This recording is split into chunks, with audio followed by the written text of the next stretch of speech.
Hi guys, so today we're going to look at some of the homework problems that are assigned for over the weekend. And this should be the first page you have, worksheet 3.1, changing equations from standard form to slope-intercept form. Again, just so you have your minds in the right places, we're doing this by using PEMDAS, and we're also using the identity properties for addition, subtraction, multiplication, division. So an identity basically means that you want to manipulate the number without changing the value of the equation. So a couple things you want to think about is that the equal sign is the center of your equation, and you always want to keep your equation balanced. So whatever you do to one side of the equation, you're going to do to the other side. Our goal here is to get all of our equations into this form, y equals mx plus v. So when I take a look at my first equation, I could tell immediately my 3x, or my mx, is on the wrong side. It needs to be over here. And then I also have this 2 value attached to my y that needs to be removed in order for my equation to be in the right form. So one piece at a time. First, we're going to move the 3x. In order to get rid of the 3x on the left-hand side of the equation, I'm going to subtract it.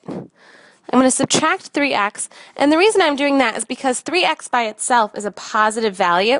So when I take it away, I'm left with 0. And 0 doesn't affect my equation at all, so that's great. That's exactly what I want to do. Whatever I do to one side, I have to do to the other side, so minus 3x. I'm going to rewrite the equation, including all the changes that I just made. So right now I have negative 2y equals 12 minus 3x. We know that the 3x is supposed to go before the 12. These two pieces are in the wrong order. Because they're on the same side of the equal sign, I can manipulate them however I want. I can change the order of them. Totally fine as long as I keep their signs. So this 12 is a positive 12, and minus 3x is a negative 3x. So I have to rewrite it as negative 3x plus 12. And that's still equal to negative 2y. Thinking back with our order of operations, the negative 2y really represents negative 2 multiplied by y. So in order to remove that negative 2, I have to divide. And I do the same thing on both sides.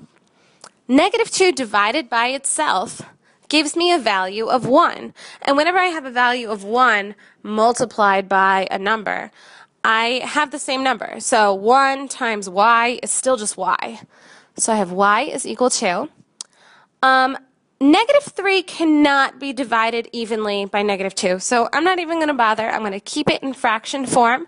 But what I do know is that a negative divided by a negative is a positive, so I'm going to get rid of those negative numbers and just keep 3 over 2x. Finally, I've got positive 12 divided by negative 2, and 12 divided by 2 is 6. When I have a positive divided by a negative, it's a negative number. So I'm down to my solution, which is y equals 3 over 2x minus 6. This equation is in the y equals mx plus b form. So I am totally done with my process. And this is, whoops, sorry about that.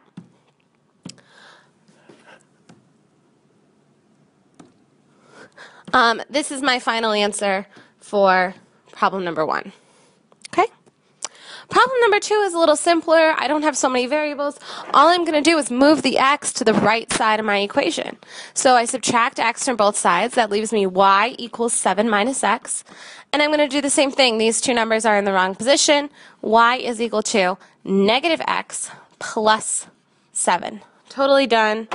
I've got my equation in the proper form. Each of these examples are going to vary, which means they're all kind of unique. You have to work through them step by step. So I'm going to do one more for you, and then hopefully you'll be able to continue on your own. Number 3 has an x on the wrong side of the equation, so I'm going to move that first, minus x on both sides. I'm left with 6y equals negative 12 minus x. Again, change the order of those terms. So I'm going to have 6y equals negative x minus 12. Now what I need to do is remove the 6 from the y, and I do that by dividing. So divide both sides by 6. 6 divided by 6 is 1. 1 times y is just y. Negative x divided by 6. Now here's where we get a little tricky. Negative x really is telling me negative 1 multiplied by x. So I have negative 1/6 times x minus 12 divided by 6 is 2. So I'm at my final answer there as well. Y is equal to negative 1/6 x minus 2. Like I said, these are all unique. You're going to have to work through them step by step. There are only 12 on your worksheet, so I'm expecting that over the weekend, considering I did 3 for you, that you should be fine.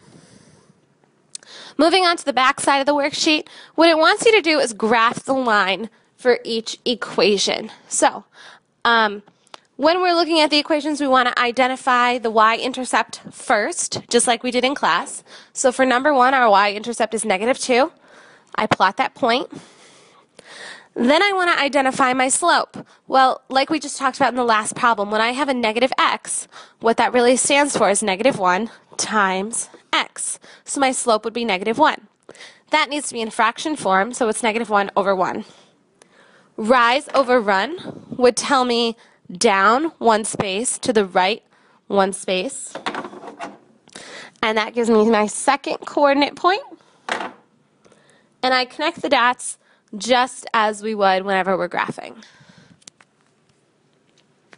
We'll do one more, maybe 2 more. On y equals 2x, there is no y-intercept. Well, what could the y-intercept be if it's not there? It's 0. Plot that point. My slope is 2.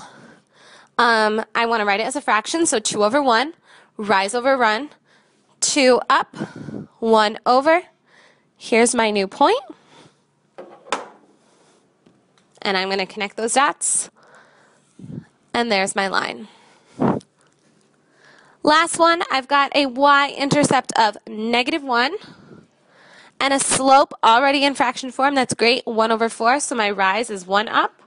And I'm going to go 4 to the right for my run. Second coordinate point goes right there. And graph that line.